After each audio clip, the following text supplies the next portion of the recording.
Assalamualaikum warahmatullahi wabarakatuh.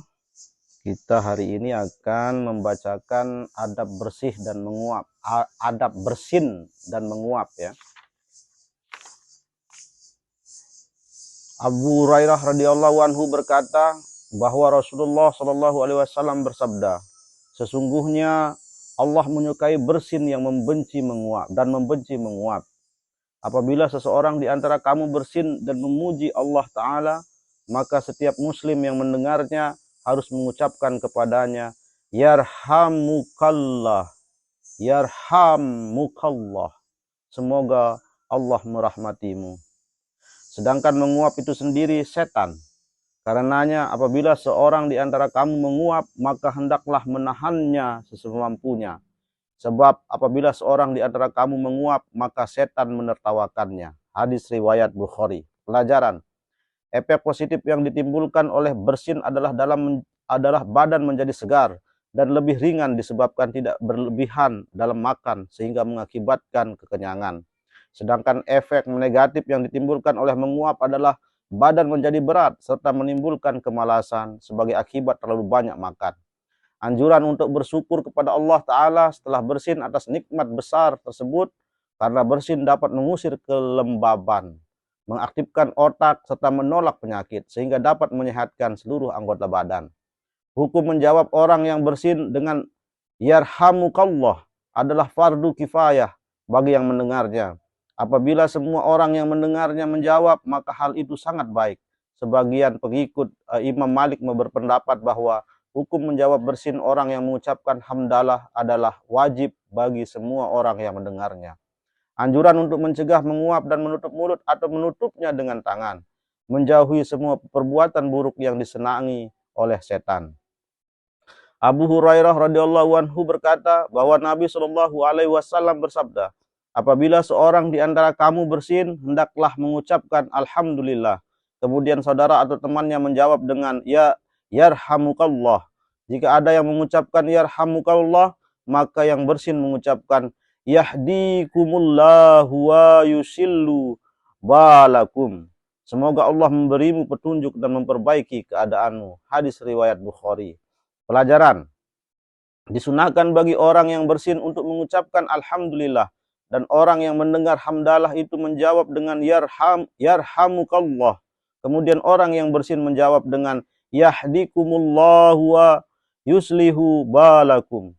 Menambah doa yang tidak terdapat dalam hadis itu dilarang, karena mengikuti sunnah lebih baik daripada melakukan bid'ah. Anjuran menjawab doa dengan doa yang sepadan serta membalas kebaikan dengan kebaikan serupa sehingga dapat menimbulkan rasa cinta dan persaudaraan. Abu Musa radhiyallahu anhu berkata, aku mendengar Rasulullah Shallallahu alaihi wasallam bersabda, apabila seseorang di antara kamu bersin dan memuji Allah, maka jawablah. Namun jika ia tidak memuji Allah, janganlah dijawab. Hadis riwayat Muslim. Anas radhiyallahu anhu berkata bahwa ada dua orang yang bersin di sisi Rasulullah Shallallahu alaihi wasallam, tetapi beliau hanya menjawab kepada salah satu orang tersebut. Orang yang tidak dijawab bersinnya oleh Nabi Shallallahu alaihi wasallam bertanya, fulan bersin, lalu engkau menjawabnya dan aku bersin, tetapi engkau tidak menjawabnya, mengapa? Beliau menjawab, orang ini memuji Allah dan kamu tidak memujinya. Pelajaran, dengan hadis sebelumnya, mendoakan orang yang bersin hanya untuk orang yang mengucapkan hamdalah sesudahnya. Sedangkan orang yang tidak mengucapkan hamdalah, maka ia tidak berhak untuk mendapatkannya. Diperbolehkannya bertanya tentang hikmah suatu tindakan serta penjelasannya. Perlu menghargai orang yang taat dan mengabaikan orang yang meninggalkan sunnah Rasulullah SAW agar ia menyadari kekurangannya. Abu Hurairah radhiyallahu anhu berkata, apabila Rasulullah SAW bersin, beliau meletakkan tangan atau pakaiannya pada mulutnya untuk menahan suaranya. Hadis riwayat Abu Dawud dan Tirmizi. Pelajaran. Di antara adab dan dalam majelis ialah hendaknya orang yang bersin meletakkan tangan atau sesuatu di mulut dan hidungnya, sehingga teman duduknya tidak terkena ludah atau sejenisnya. Anjuran untuk merendahkan suara ketika bersin, karena yang demikian itu merupakan adab yang sempurna dan moralitas yang tinggi. Abu Musa radhiyallahu anhu berkata, Dahulu orang-orang Yahudi berpura-pura bersin di dekat Rasulullah SAW dengan harapan beliau mendoakan mereka dengan yarhamukamullah, yarhamukamullah. Semoga Allah merahmati kalian. Yarhamukumullah, semoga Allah merahmati kalian.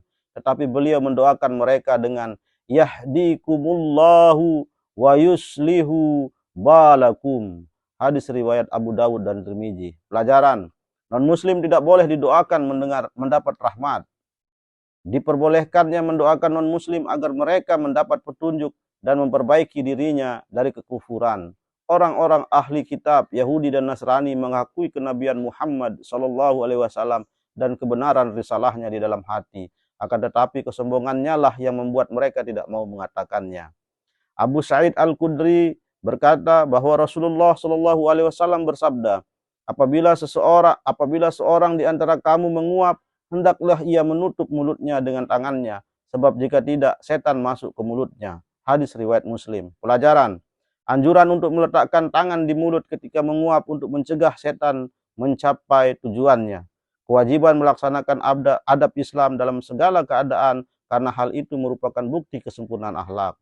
Setiap muslim harus berusaha sekuat tenaga untuk mengusir setan beserta bisikan-bisikannya serta menghindari godaan dan penyesatannya. Mengeluarkan suara dari mulut saat menguap hukumnya makruh. Ibnu Majah meriwayatkan bahwa Nabi SAW bersabda tentang orang yang menguap, janganlah mengaum saat menguap karena setan akan menertawakannya. Demikian tadi tentang adab bersin dan menguap.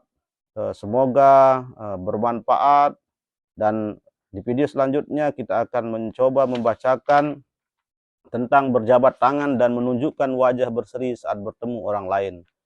Wabillahi taufik wal hidayah. Wassalamualaikum warahmatullahi wabarakatuh.